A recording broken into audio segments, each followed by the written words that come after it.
All right, we are going to go ahead and get started this evening. Good evening, everybody.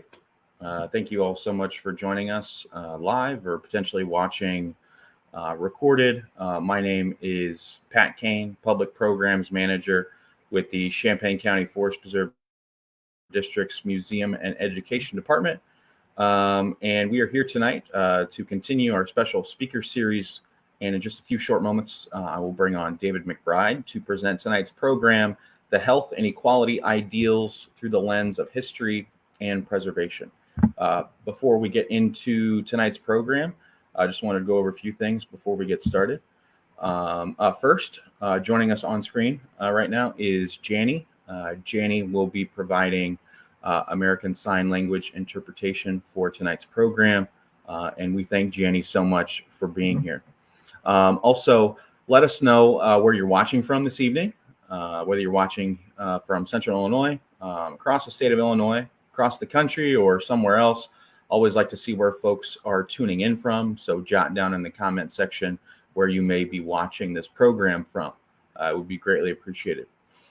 If you don't know anything about the Museum of the Grand Prairie or the Champaign County Forest Preserve District, the museum opened originally in 1968 as the Early American Museum, and our current mission is to collect, preserve, and interpret the cultural and natural history of Champaign County and East Central Illinois for all. We're an accredited institution with the American Alliance of Museums, and we're also part of the Champaign County Forest Preserve District, which is a collection of 7 forest preserves, 2 educational facilities, including our facility and the Homer Lake Interpretive Center at Homer Lake Forest Preserve.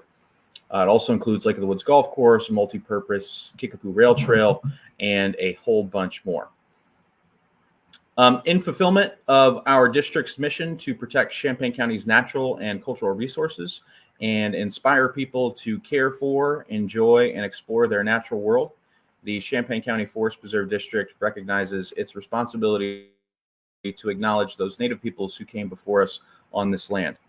We currently work to preserve and tell the story of the lands of the Peoria, Kaskaskia, Waya, Miami, Kickapoo, and Potawatomi nations. Native Americans shaped the landscape that the Forest Preserve District sits within, and we must recognize that the forest preserves occupy the ancestral, traditional, and contemporary lands of the peoples previously mentioned. They were the first stewards of the land, and it's necessary for us to acknowledge these Native nations, to work with them, and to continue to steward the land and educate the public with honor and respect. CCFPD will work to be inclusive of all differences and keep Native peoples and their history at the core of our efforts. Tonight's program is one of many programs tied to our special exhibit, A History of Healing, Infectious Diseases, and Community Responses to Defeat Them. This exhibit opened in last May and focuses on the local and worldwide impact of such diseases as the 1918 flu, smallpox, malaria, tuberculosis, polio, typhoid, cholera, HIV, AIDS, and COVID-19. In addition to looking at the impact disease has had on our health and well-being, the exhibit highlights particular instances in the past as well as the present where local citizens came together during previous epidemics and pandemics for the betterment of their communities. We encourage you all to check out past virtual programs within the speaker series. You can find those recordings on our Facebook and YouTube pages. And if you're local, we encourage you to come visit the special exhibit at our museum. The museum is currently closed as typical during the months of January and February, but we will reopen on March 1st for spring hours, where we are open every day from 1 to 5 p.m. Also want to let you know about a few other programs coming up, some guest presenters coming to the museum. We are beginning our annual Garden Speaker Series next month in March, and we'll kick off our annual Garden Speaker Series with a special virtual program. Megan Romberg, a mycologist at the U.S. Department of Agriculture, will present the program titled One of the Fungal Final Frontiers, filling in the gaps on our knowledge of North American microfungi and how you can help. This program will be virtual and will stream on our Facebook and YouTube pages. Also, next month, we're looking to start a new program at the Museum of the Grand Prairie. I'm looking to start a museum docent program. And we encourage all of those who are local who would love to maybe pass on your passion for history to others by joining us for a docent workshop and training on Saturday, March 25th at the Museum of the Grand Prairie in Mahomet, Illinois, from 2 to 4 p.m. During that training session, you can learn how to become a museum docent and lead tour groups through museum exhibits, receive an outline of the docent program, exhibit study sources, and a whole bunch of tips and tricks to lead a successful museum tour.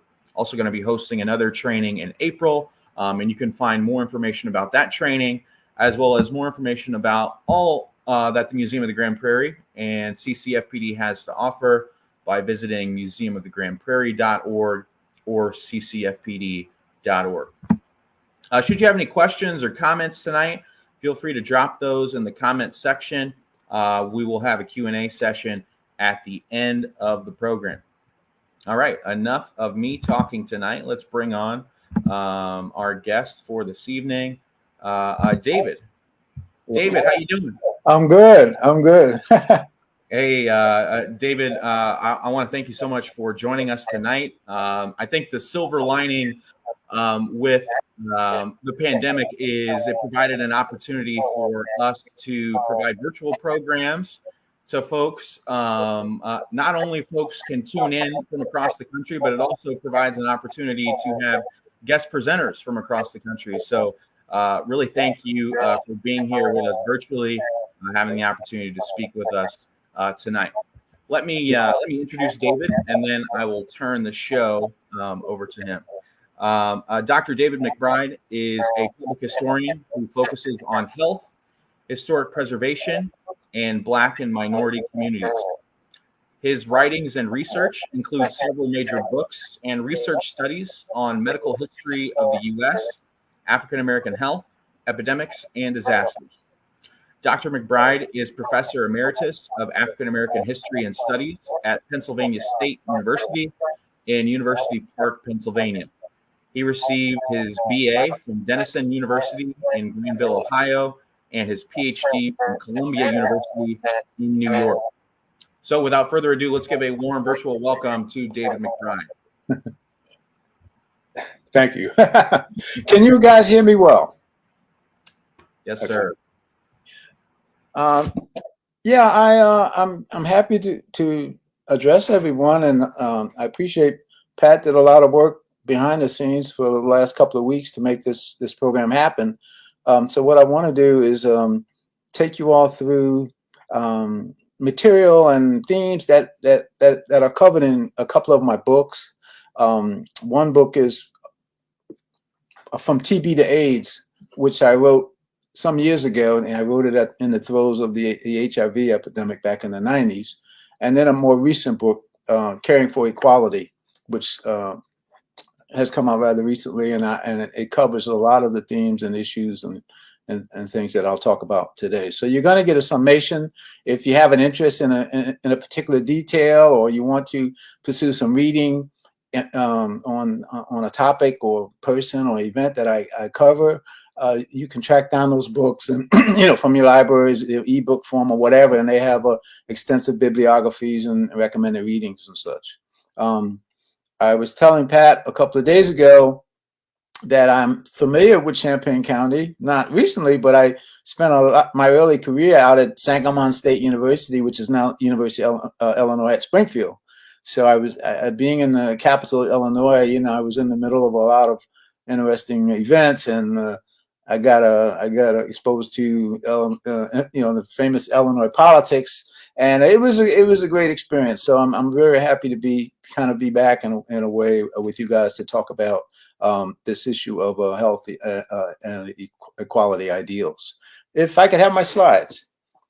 Okay, what we're going to do is focus on 4 or 5 key periods in the history of African American health and medical care, and the interface of that subject with the foundational principles of our nation, and 2 of which focus on equality and liberty, and I want to show how these two aspects of American society, that is the movement of the improvement and modernization of health on one hand, and the improvement and widening of civil rights on the other hand. I want to show how these two impulses intertwine.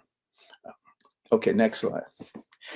Here are the two books I mentioned, From TB to AIDS, which I wrote to cover the period from 1900 through the 1990s, when AIDS was really peaking throughout the nation. And then the other book that I mentioned is Caring for Equality, and that comes down through 2018.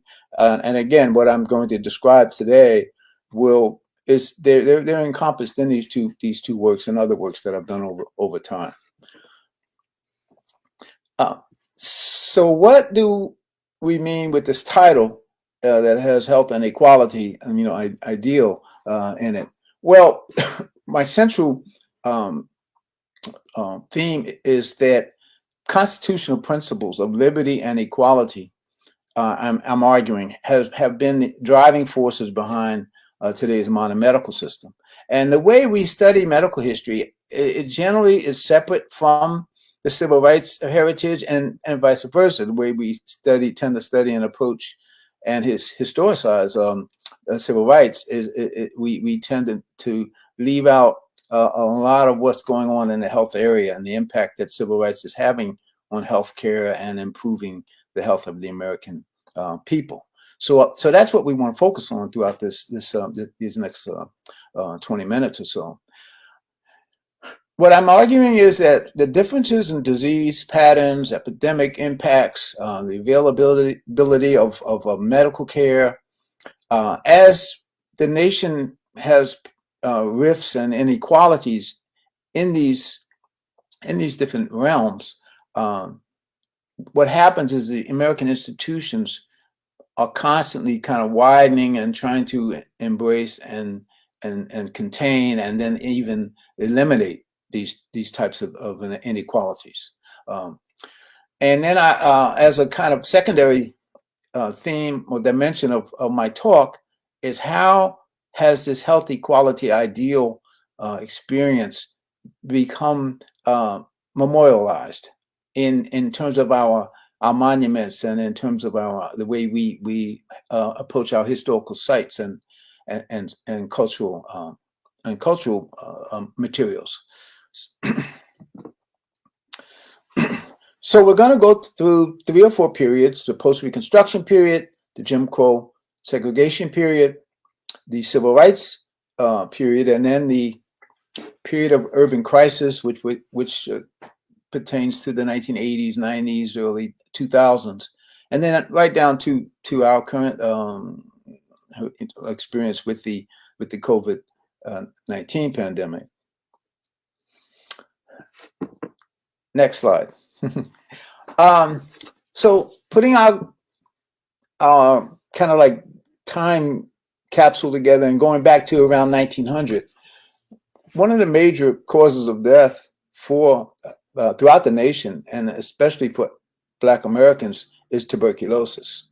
And it had ravaged Europe in the 18th century and come into 18th, 19th century. It comes into America in the 19th century heavily. And then in the early 20th century, it's still one of the leading causes of death across the board. And the rates of death and morbidity for Blacks is significantly higher for whites. One of the famous figures in our history who succumbs to tuberculosis, along with many other people of celebrity, is Paul Laurence Dunbar, the American poet. He suffered from tuberculosis, and he ultimately dies at a young age from the disease. Next slide. There you go. And this is a poem by Laurence Dunbar, and I think he wrote it near to the year of his death. It's been periodized as 1906, but it's very distressful and and morbid. And just reading a couple of the lines, it's actually called "What's the Use? What's the use of folks a frowning when the ways a little rough? Frowns lay out the road for smiling. You'll be wrinkled soon enough. What's the use?" And then that last verse, "What's the use of even weeping? I might as well go long and smile. Life, our longest, strongest arrow, only lasts a little while. So what's the use?" And shortly after he writes this poem, Dunbar, succumbs to tuberculosis. If you go to Dayton, you'll see his home has been made a National Historic Site, and this is a plaque you'll see in front of the home. And what's not mentioned, though, and I don't think it's in the inscription, is that tuberculosis epidemic was pretty much raging across the country at that time. So these health problems, these health crises, disasters, like tuberculosis and other communicable diseases, they trigger philanthropy, they trigger social movements, and they trigger educational institution building. And one example that appears right after the Civil War is the establishment and the growth of Freedmen's Hospital in Washington, D.C. Now, Freedmen's had originally been established to treat the sick refugees from Civil War, soldiers and the like, and in the 1860s. And over time, it became part of the Howard University educational complex. It became a stable and always enlarging kind of hospital where Howard University fosters its medical school and its nursing school and other related medical areas. Next. And this is Freedmen's Hospital today. Actually, again, it's been incorporated into Howard University complex and the Howard University hospital complex. So now I want you to see these photos of Freedmen, because you can see the changes are obvious, physical changes, but we also have to look a little deeper in the history books to realize that Freedmen's was in response to, again, a military crisis, and then the horrific kinds of disease problems that the freed people faced and the Civil War veterans faced after the Civil War conflict. So we're seeing this rise in help of self-help and philanthropy centered on improving the health of the Negro, as blacks were referred to at the time, 1900, 1910. And we're moving into that period of Jim Crow segregation. This is a photo of Booker T. Washington, and he's standing alongside Andrew Carnegie, William Howard Taft. I believe Taft is a vice president at this time, and Mr. Ogden, who I believe was an educational philanthropist. And next slide. This group was symbolic of the evolution of Tuskegee Institute down in Macon County, Alabama. Tuskegee, as probably most of you all know who know American history, we know that Tuskegee Institute became one of the central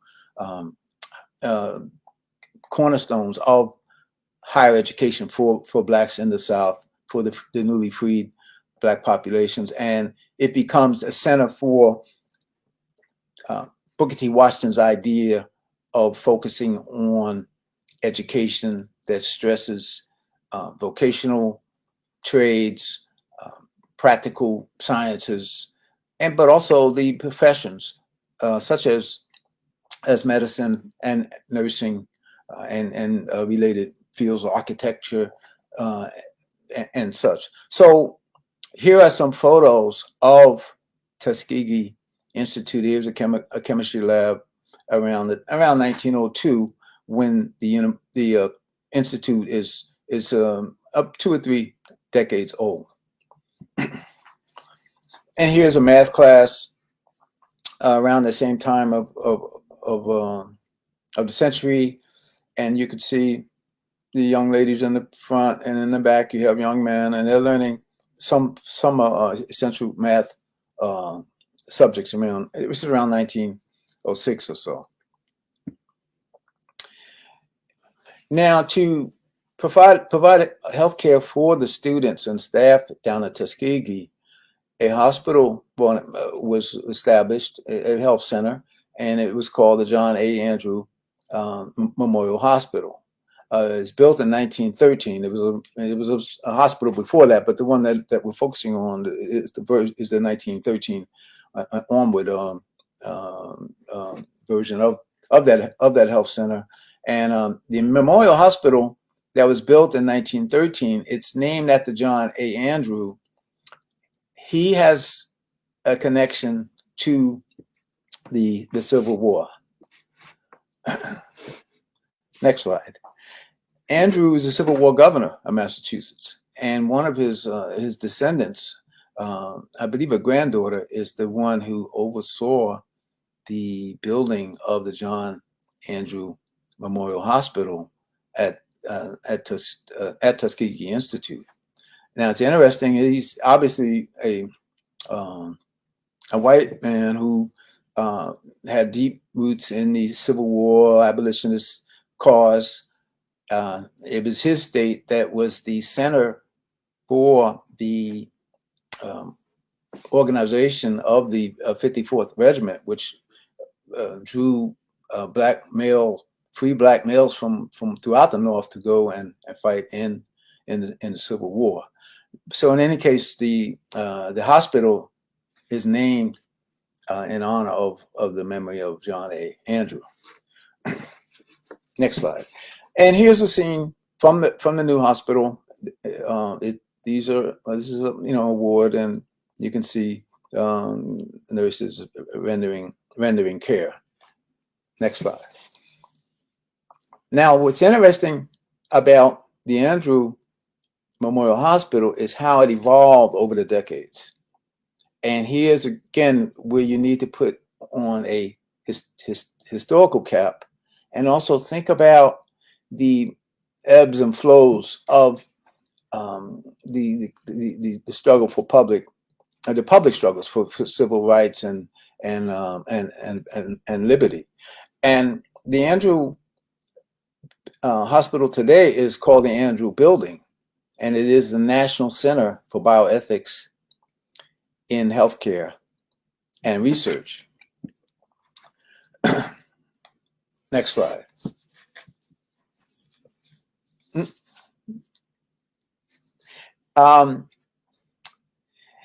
Another hospital that emerged in the early 1900s to meet the needs of the health problems that blacks faced was Providence Hospital in Chicago. And Providence Hospital was founded by Daniel Hale Williams, who was the famous black surgeon that felt the need for to expand medical and nursing education, and so to have a place where people could learn the different medical arts. He helped to have a Providence Hospital established, and it had a very strong nursing school. And over the years, this hospital remains a very important part of the black medical world that begins to emerge behind the Jim Crow curtain. Since blacks were not allowed in many, if not most, of the medical programs that had internships, and similarly with the nurses, we see the development of Black hospitals around the country. I would say over 100, and these hospitals are in all the all the different states where you have Black populations throughout the South, Midwest, Northeast, and they become the training grounds for the Black medical profession, which includes Black nurses and doctors, surgeons, and the like. Next slide. This slide shows you how the hospital structure changed over time, from the 1890s with funds and campaigns and philanthropic contributions. You see Providence Hospital moves in different parts of Chicago, and by the 1930s, it's kind of like a high rise, and it looks to be quite modernized. Next slide. This is Providence Hospital today, and it's called Providence Hospital of Cook County, and you can see that from the small brownstone to very large modern complex. You can see there's the history has moved this impulse that Daniel Hale Williams had. He has changed it from just a small dream into a very strong part of our current society. Okay, next slide. Interesting to me, as someone who has an interest in historic preservation, I don't know if there's a historical plaque on Providence Hospital, but there is one for Daniel Hale Williams in a little town in Pennsylvania, not far from where I live here in State College. And this is a historic marker in honor of Daniel Hale Williams, boyhood home, a Black physician who pioneered successful heart surgery, 1893. Founded Providence Hospital, chief surgeon, Freedman's Hospital, charter member of the College of Surgeons. Interesting that Daniel Hale Williams had a connection to Freedman's, and as we mentioned earlier in our talk, Freedman's Hospital was kind of a hub for training of Black physicians and people who would become leaders in the Black medical institutional networks in later decades in the early 20th century and down through through World War II. Now, while we had philanthropy and self-reliance and kind of like community-oriented institution building going on behind the Jim Crow curtain of segregation, American medicine, in terms of its middle stream medicine, in terms of this standard profession, was still strongly impacted by and wedded to what historians call scientific racism. That is, where you had different branches of science. You had scientists within these evolving branches. They really believed that they had scientific evidence that proved that Blacks were constitutionally inferior to white races, and that therefore Blacks were succumbing to disease more rapidly than their white counterparts. And this book here, Race Traits and Tendencies, exemplifies this kind of intelligentsia that had a strong control over a lot of the medical profession during the time of Jim Crow. So you had these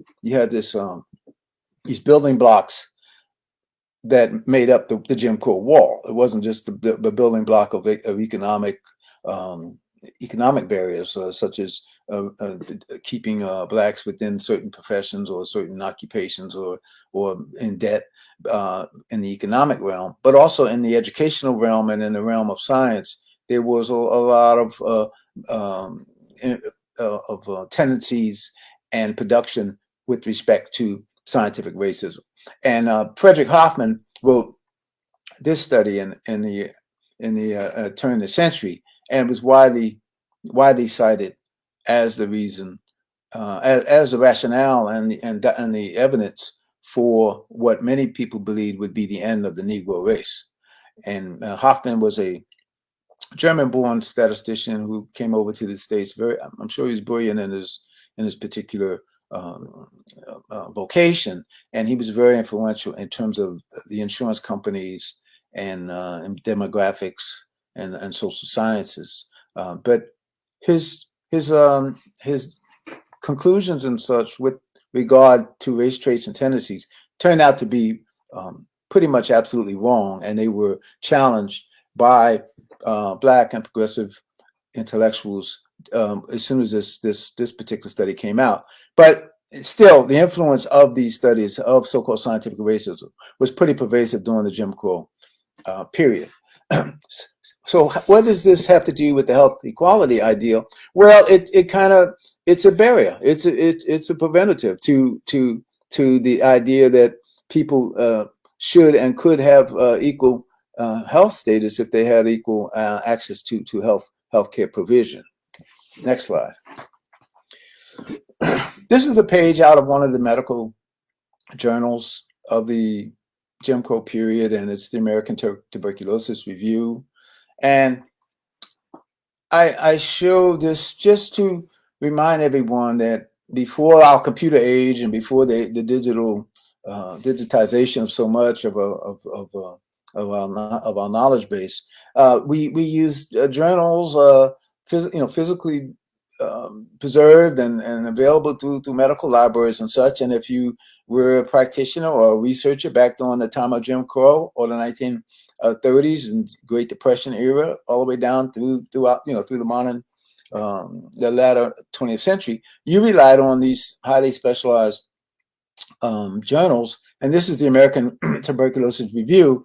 And what this page talks about is that something's happening with the Negro. So and the person writing it is he's a reputable tuberculosis specialist down in North Carolina, and they're having a conference, and he's writing about how they are noticing that the Negro is not becoming extinct.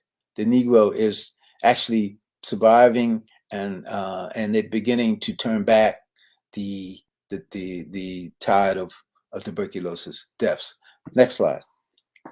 And to counter scientific racism, to counter the apathy with respect to trying to prevent and eliminate the high death rates that Blacks were experiencing, Booker T. Washington helped found the National Negro Health Week movement, which he did in the latter years of his life.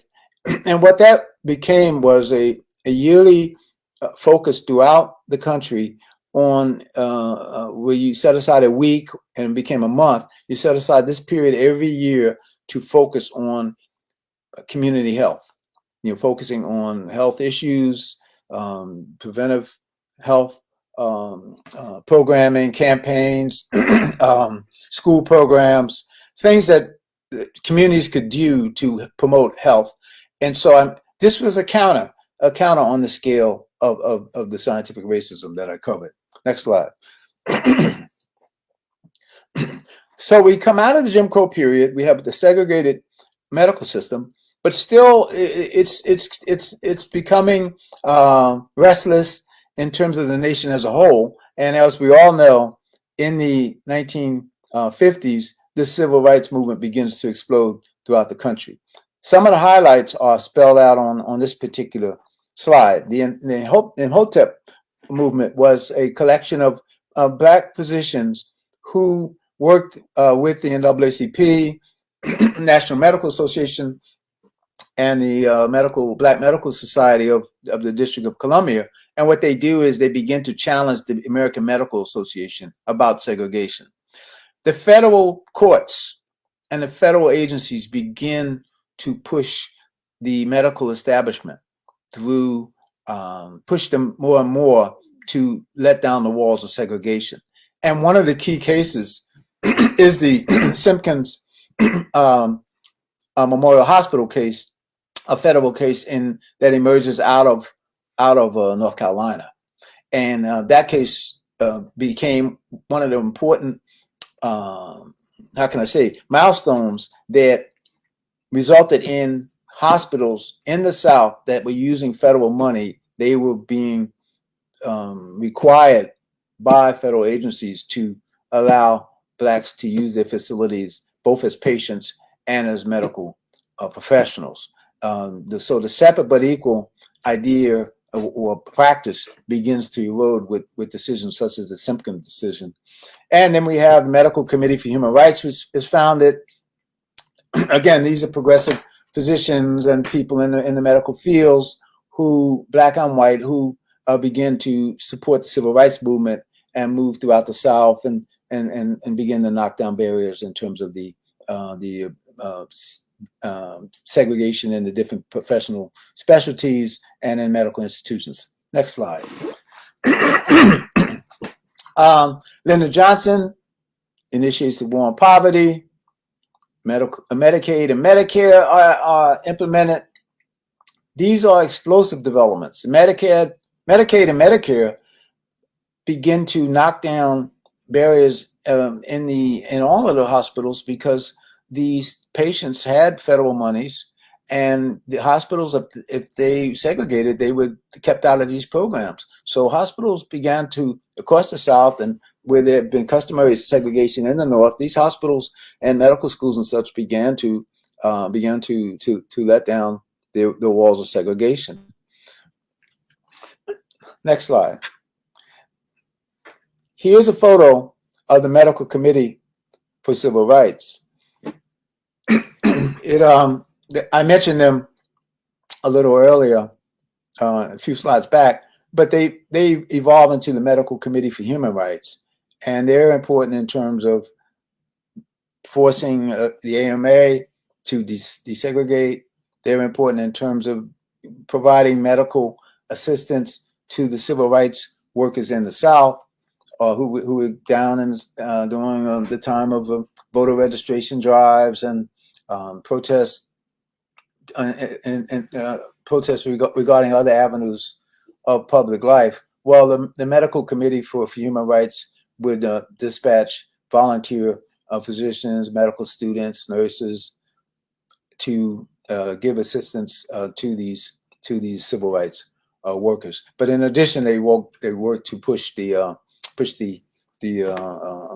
walls of segregation down in the profession of medicine and nursing. Next slide. We know there have been a couple of books now on the Black Panther Party and their free health centers that they set up. And so you have a kind of nationalist branch within this broader movement to knock down walls of segregation and disadvantage with regard to healthcare in the urban areas, in the so-called inner cities. Next slide. When we get out of the period of civil rights, which is I periodize as 1960s, 70s, and early 80s, we move into a phase where the nation focuses on health disparities, and then that HIV/AIDS epidemic comes to bear. Next slide. One of the important figures in the development of federal government's attention to health disparities, because realize Jim Crow had been prohibited now because of these federal programs, because of the major decisions, the Simpkins decision, Brown versus Board, etc. But what the agencies noticed was there were still very significant disparities between Blacks and other minorities on one hand, and middle class and upper class white populations on the other. And Margaret Sackler, she noticed this difference when she said, and if you read her memoirs and such, she said when she met with the heads of the different agencies under the Health and Human Services, she would always get reports that there were these big discrepancies in terms of the health levels for Blacks and other minorities compared to whites. Next slide. So what she did was she commissioned a study, and she had all of the different heads report to her with regard to the various areas of health and healthcare and the racial disparities that existed. And she felt that this study would be a kind of benchmark, a kind of like a platform upon which the federal government could begin to address directly this problem of health disparities. And so the famous Heckler report was published in 1985, and this to this day is still important in terms of being a prototype for later studies that are done by federal agencies and national research entities to put a spotlight on disparities and to share ways of trying to remedy these disparities. Next slide. During the era of AIDS, we have Surgeon Generals such as Jocelyn Elders, Antonio Novella, Sierra Coop. Some of us might remember some of these names, and they took the lead in dealing with the HIV epidemic and also in trying to forge resources, programming, practices, policies that would lower the barriers to healthcare access for the low income, but also that would lessen and reduce the health disparities and healthcare disparities. So we're seeing the federal government is no longer like 100 years ago, where you had a government that supported Jim Crow hospitals, that supported neglecting the so-called Negro because of that was the way that they tended to lean as the medical and scientific establishment embraced different tenets of scientific racism. Instead of having that, by the time we get to the HIV/AIDS era, we see the health equality ideal really pretty widespread, and advocates coming from all different directions and with different positions and places within the complex healthcare establishment that we have now. Next slide. A very interesting story that comes out of this coming together of science and progressive ways of addressing these health crises.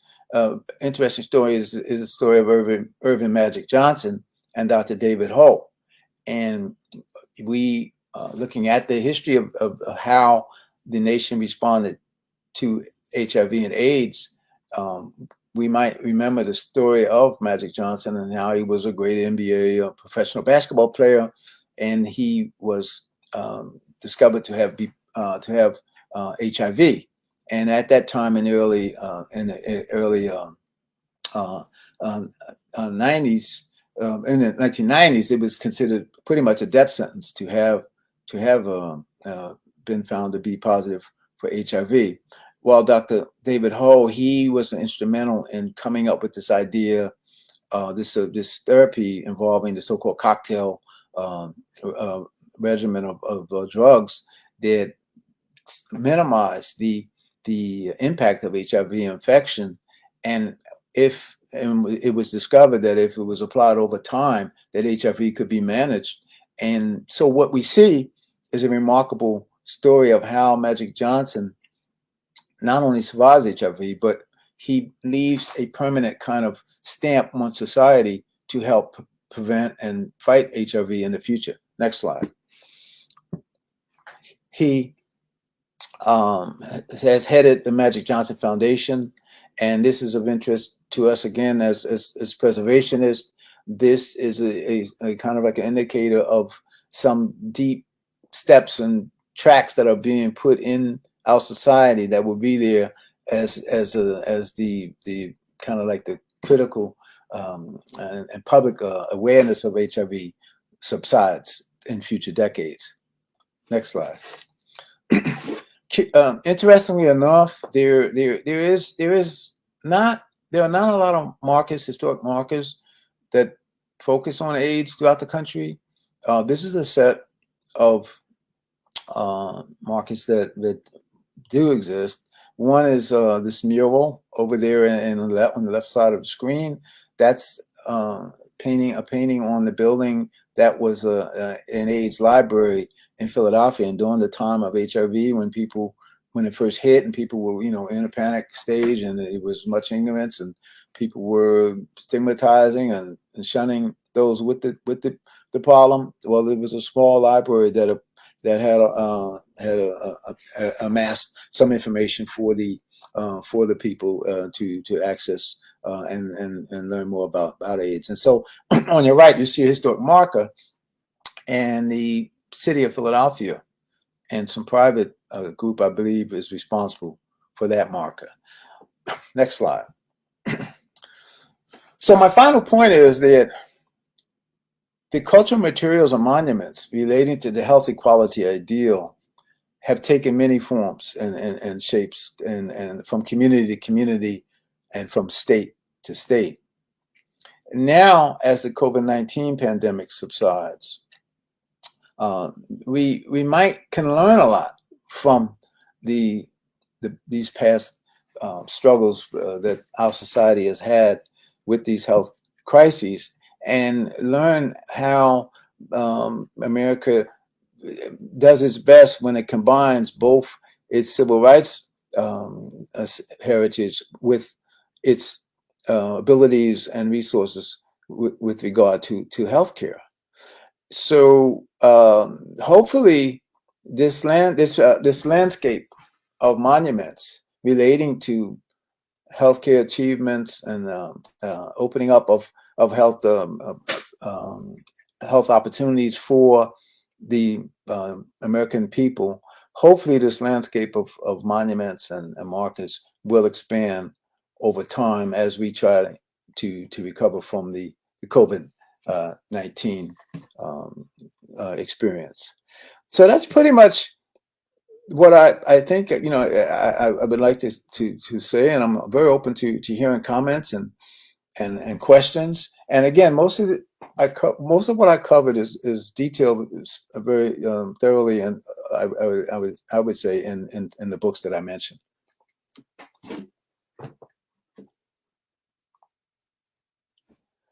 Oh, gotta unmute yourself. There you go. Sorry about that. You would think I would know by now after doing this for several years. But thank you very much. You covered quite a bit of history in a short amount of time, spanning all the way from Civil War and bringing us, right up to now. So appreciate that. Covered quite a few subjects as well. So thank you so much. If you do have a question, feel free to jot it in the comments. Can answer those here at the end of the program. One question that came in before tonight in one of the promotional materials, somebody commented on, and you talked a little bit about Medicare and Medicaid during the civil rights movement in the 1960s, but could you talk a little bit more about the influence of national healthcare system and the single payer movement and what influence that had? Sure. National health care movement goes back to the 30s.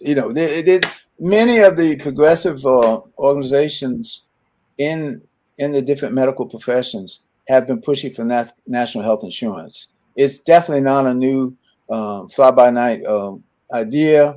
Again, you can find advocates for national health insurance back during the time of the New Deal, and I think that deals had to be struck whereby we got partial national health insurance, which in the form of, again, Medicaid, Medicare, Social Security.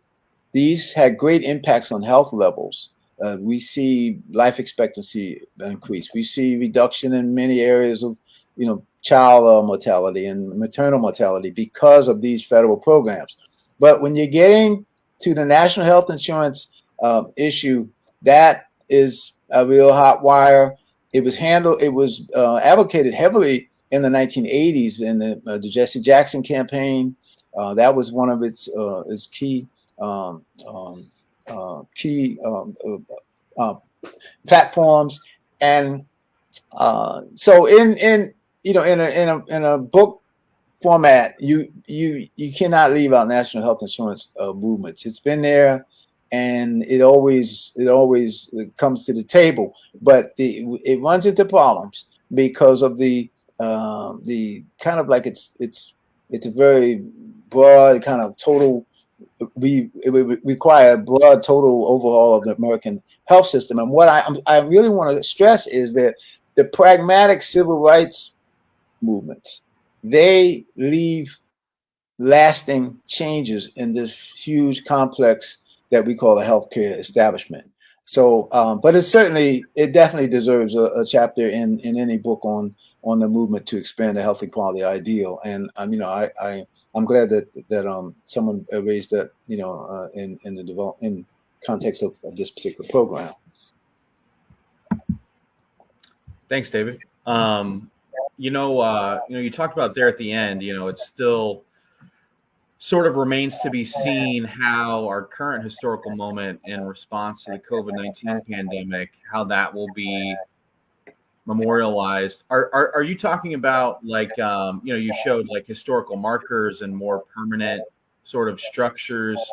Are you talking about, things such as that, or just memorialization in general? Because, for example, at our museum, and I know there's some other local museums in our area, and potentially maybe even, out your way in Pennsylvania, we did some collecting of artifacts and stories and photographs and archival material that sort of illustrates the experience of the COVID-19 pandemic, and some of those are on display within our History of Healing exhibit in the COVID-19 section. Would you consider that some sort of memorialization, and also, do you know of any out in Pennsylvania, or did museums in your area, do something similar and sort of a community collecting initiative so we can hold on to these stories and maybe tell them for, once this exhibit comes down, these objects that are on display will continue to be within our museum's collection, and should somebody far into the future want to, bring these back out for exhibit, the hope is that they will be there either for exhibit or for research or whatever else. So that was a long, drawn out question, but no, I think your heart and your mind is in a very important place. But we all would agree that COVID-19 is so fresh as an event. It's not even wrapped up yet. We don't even know, if it's finally, in the trash bin. So I did do a quick canvas, of research avenues and different resources to try to see just how COVID-19 is being memorialized. And I think I found one place, and I believe it's in St. Louis, where they have set up like a stone where it's an engraved stone that honors the first responders who lost their lives to COVID-19. So we cannot expect, and this almost goes without saying, but we're still in the throes of this. I just mentioned COVID-19 as possibly something that we should consider memorializing in a way that's more total and effective and vibrant than, like I was suggesting, with tuberculosis. I mean, you don't find a lot about tuberculosis in the historical markers and things, but it's a very important chapter in American history. And if we knew more about what happened to America and how it recovered and survived the tuberculosis crisis, maybe we would be a little stronger when we get confronted by such things as COVID-19. So COVID-19 is so fresh; it's still current. There's nothing to memorialize yet, but I think it's going to happen. And let's hope that we do use historical consciousness more frequently. I lament just how quick these events are flushed away from our minds. And I know part of it is we want to get bad thoughts and disasters behind us. We want to move forward. We're happy things are, on the right track. But it's amazing just how little history we see, throughout our society in so many ways, shapes, and forms. So COVID-19, hopefully we do remember, the key things about COVID and the people who sacrificed and the compromises that were reached. And we also are still in a period where we have a tussle as to who did what and who are the heroes. So all that has to be sifted out. But I think we can do it well better, more efficiently, and more humanistically if we consider the historical dimension. Oh, certainly. Looking at, as you mentioned throughout your presentation, and the responses to previous epidemics and pandemics, paved the way for, quite a few things. Here in Illinois, during the height of tuberculosis, it paved the way for legislation to be passed here in the state of Illinois that would go on to create public health districts and public health departments, and pave. Shortly thereafter that legislation was passed, our local public health district opened up, and that's in response to that height of that tuberculosis pandemic. So, and that's just one of several sort of outcomes and responses to that sort of Yeah, thing. I think what you say is so interesting because if we had that kind of background information about tuberculosis, if that was more in the foreground, we would be a little more patient and maybe a little more faithful when we get hit with with something like COVID-19. This again, it's not the first time that we've faced epidemics in this country. We've had them since the inception of the country. I could have started this talk going back to the yellow fever epidemic of the 1793 when Benjamin Rush, and he works with the black leaders and things. I mean, they were tied together by their unified willingness to take on a common enemy, and the common enemy was yellow fever. And so, jumping forward to COVID-19, it would be great if we knew more about these lessons from history, and the ways that the communities and physicians and schools and agencies, how they come together to build lasting types of ways to help people in real serious need, such as tuberculosis people, victims of 100 years ago. Yeah, disease is horrible, but it's historically quite a community builder. That's for sure. Yeah. One other question I have, it's somewhat related, but I guess more personal. I always like just to see what motivates folks and what motivates presenters, and to get into this field and to study these subjects. So what motivated you to get into this field and study these subjects? The history of public health, particularly how African Americans have been marginalized throughout much of pretty much all American history. So, well, I had an interest in history as an undergrad, and several people in my family went on to medical school or nursing school, and I didn't like the clinical side of medicine. But I also noticed that there were these a lot of roads led to health issues and medical issues, a lot of historical roads. So when I did a book on, I did my dissertation on the history of blacks in the hospitals of Philadelphia. And the reason why I picked that subject was because I found that a lot of the black labor in the Philadelphia hospitals had been service workers in other occupations, other economic sectors. So when you look at history of medicine and history of hospitals, you actually are looking at various aspects of history, of conventional history, but in a very, very important and different way, in a way in which you are focusing on medical science and focusing on the medical establishment. So I got into focusing on medical history and health history as a graduate student, looking at urban health institutions and how they developed over time. And I was very interested in the concrete outcomes of the scientific field and changes in race relations, changes in the urban context, changes in the social context. So it's just so it was a very, very exciting area for me to focus on, and that's why I focused on this, on this area of study. Thanks for that, David. Should you have any questions or comments out there, jot those down. We're getting close to the end. I have one more here. Another one I like to ask is, should viewers want to learn more, do you have any recommendations for books, websites, archives, museums, etc. to explore? I know you mentioned your two books, at the beginning, and pretty extensively covered a lot of the subjects you have tonight in those books. But you have any others or other sorts of resources that you recommend folks explore? Well, if you go to the National Library of Medicine's website, they have all types of menus, related to historical studies. So if there's a particular a medical ailment or a particular disease and you want to explore the history of it, you can definitely start with the National Library of Medicine website, and you'll just go down a rabbit hole of findings in just about every area. A great book, if I had to pick one book on the history of medicine, the history of hospitals, civil rights, progressivism, all of these things we're talking about, it's a book by Herbert Morais, Morais.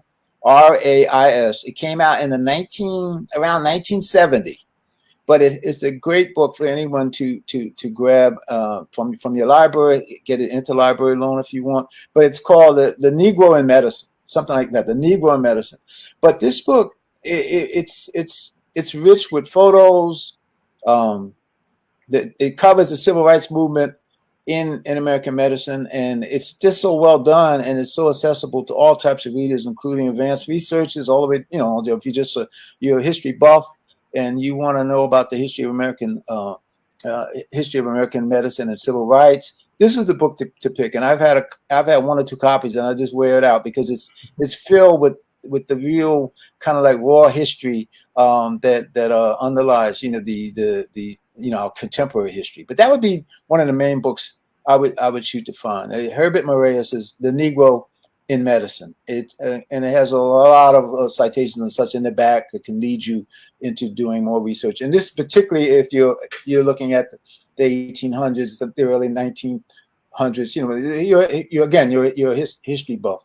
For the modern phase, National Library of Medicine, you would not run out of opportunities to find so much material from the National Library of Medicine. There's millions of citations. See, that's why I think the historians need to step forward and try to get a grip on this area of health and medicine. It combined medical activities make up 1/5 of the American economic system. So but you'd be surprised. Medical history is just a tiny little aspect of American history overall. So there is a need for people to look at in more depth the health history of the country and the history of medicine, and then again, finally, to memorialize the high points and to give us more confidence and more foresight as we move forward into this world that we live in. Well, thank you for that, David. Thanks for those recommendations and it's words in your presentation. But your librarians can track it down, and you'll love it. Anyone who gets it, it's full with illustrations and stories and all of the big names of people. The big name people you need to know. So I would always recommend that book, Negro in Medicine. Yeah. All right. Well. It's a little after 8 here, so I think we'll call it a night here. So just wanted to again say thank you so much, David, for an extensive presentation covering a wide variety of topics here and such a large amount of history in a short time, fielding some questions here at the end. It's out on the East Coast, getting kind of late for you all out there. So I appreciate you taking time out of your evening to spend it with us. Jane, thank you for being here. As well. And thanks to everybody for watching. Thanks for tuning in. Hope everybody enjoys the rest of your evening here. Marina is chiming in to say thank you as well. And so is Nancy. Thank you. So I echo that. Thank you all so much. David, Janie, for myself. Until next time, we'll see everybody. Have a good night. Take care, everybody.